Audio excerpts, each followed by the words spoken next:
Many beginner tomato farmers lose a significant part of their harvest because of small but critical mistakes.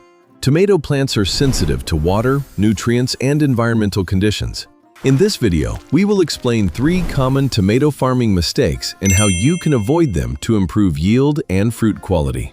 The first mistake is improper watering management. Tomatoes require consistent soil moisture, especially during flowering and fruit development.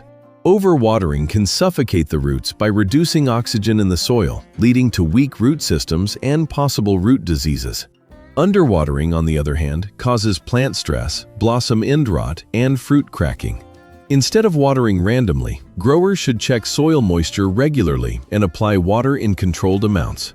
Drip irrigation is one of the most effective systems because it delivers water directly to the root zone, reducing waste and maintaining stable moisture levels. The second common mistake is poor plant spacing and lack of airflow. When tomato plants are planted too close together, sunlight cannot reach lower leaves and air circulation becomes limited. This creates a humid microclimate around the plants, increasing the risk of fungal diseases such as early blight and powdery mildew. Proper spacing allows each plant to grow fully, improves light distribution, and reduces disease pressure. Supporting plants with stakes or trellises also improves airflow and keeps fruits off the ground, reducing rot and contamination. The third mistake is incorrect fertilization.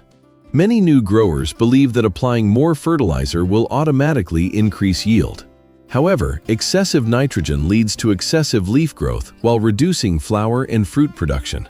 Tomatoes require balanced nutrition, especially nitrogen for vegetative growth, phosphorus for root and flower development, and potassium for fruit quality and size. It is important to monitor plant appearance. Yellowing older leaves may indicate nitrogen deficiency, while weak flowering could suggest phosphorus imbalance. Applying fertilizers based on plant needs and maintaining proper soil pH between 6.0 and 6.8 helps improve nutrient availability and overall plant health.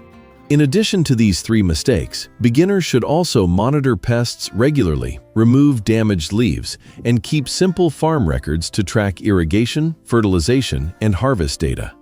Small improvements in management can lead to significant increases in productivity. Avoiding improper watering, poor spacing, and incorrect fertilization can dramatically improve tomato performance. Pruning can also improve yield and plant health. Removing excess side shoots helps the plant focus energy on fruit production. However, pruning methods depend on whether the tomato variety is determinate or indeterminate. Pest and disease monitoring should begin early. Common tomato pests include aphids, whiteflies, and caterpillars. Fungal diseases such as blight and mildew can spread quickly in humid conditions. Regular inspection allows early detection and timely control measures. Climate conditions greatly affect tomato production. Tomatoes require adequate sunlight, usually 6 to 8 hours daily. Temperature extremes can reduce fruit setting. Very high heat may cause flower drop, while cold temperatures can slow growth. Mulching is a helpful technique for beginners. Organic mulch helps retain soil moisture, suppress weeds, and regulate soil temperature. It also reduces soil splashing onto leaves, which can spread disease. Pollination is another factor to consider. In open fields, wind and insects assist pollination. In protected environments like greenhouses, gentle shaking of plants or introducing pollinators may improve fruit set. Harvesting at the correct time ensures better quality and market value. Tomatoes should be harvested when they reach mature color but are still firm. Delayed harvesting can lead to overripe fruits and losses. Post-harvest handling is equally important. Tomatoes should be handled carefully to avoid bruising. Proper storage conditions extend shelf life and maintain quality. Finally, record keeping is a habit every serious grower should develop. Tracking planting dates, fertilizer applications, irrigation schedules, and yield results helps improve future production decisions.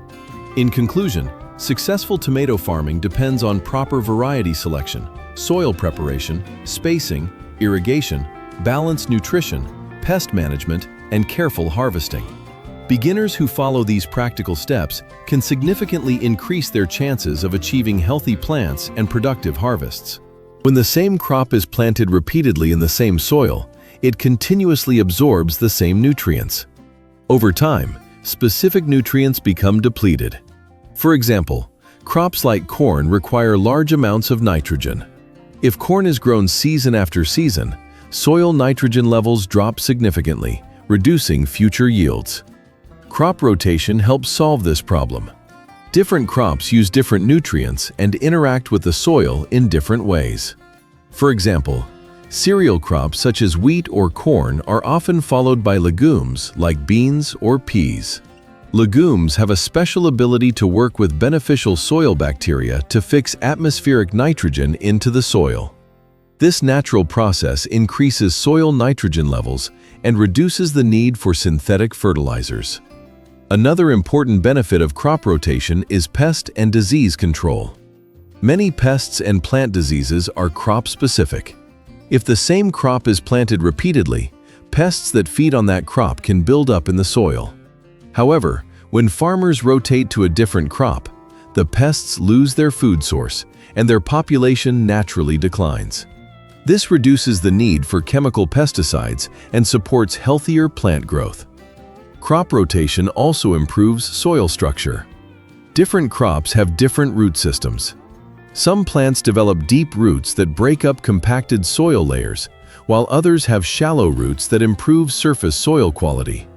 By alternating crops with varying root depths, farmers enhance soil aeration and water infiltration. This improves overall soil health and supports stronger root development for future crops. In addition, rotating crops helps manage weeds. Certain crops grow densely and shade the soil, suppressing weed growth. Others may require different cultivation practices that disturb weed cycles. By changing crop types each season, farmers interrupt weed life cycles and reduce weed pressure naturally. Farmers carefully plan crop rotation schedules based on climate, soil type, and market demand. A common rotation example may include corn in the first season, soybeans in the second season, and a cover crop such as clover during the off-season. Cover crops further protect the soil from erosion and add organic matter. Crop rotation is not only beneficial for soil fertility, but also improves long-term productivity and sustainability. Healthier soil leads to stronger plants, better yields, and reduced dependence on external inputs like fertilizers and pesticides. In modern agriculture, crop rotation is often combined with other smart farming practices such as soil testing, precision irrigation, and organic matter management. Together, these techniques create a more balanced and resilient farming system. In conclusion, crop rotation is a simple yet powerful strategy that improves soil nutrients, reduces pests and diseases, enhances soil structure, and supports sustainable farming. By understanding and applying crop rotation principles, farmers can maintain productive land for many generations. At Smart Farm Insights, our goal is to provide clear and practical agricultural guidance to support farmers and growers at every level. If you found this guide helpful, consider subscribing for more farming insights and educational content.